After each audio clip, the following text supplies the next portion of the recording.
Here is my Nissan Pulsar painted Firemist purple.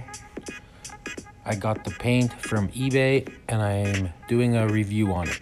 This is the base coat clear coat paint. First of all, the color is amazing. The video doesn't even do the color justice. It actually looks way better in person and in real life. The car looks amazing. People are literally pointing at the car in the streets.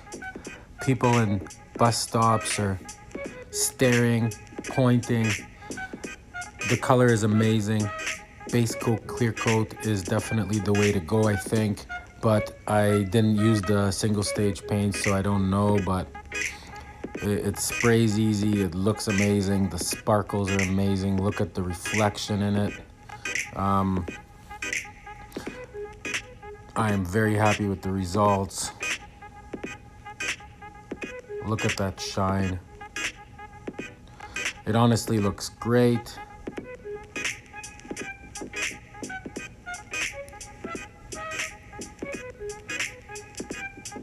Look at that.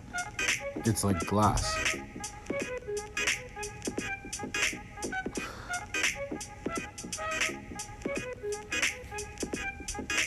Well, hopefully this helps you decide if you're debating on the color or if you're wondering about paints from eBay. I believe it's all the same company that sells them all. I don't want to mention company names or anything, but I'm very happy with this eBay paint.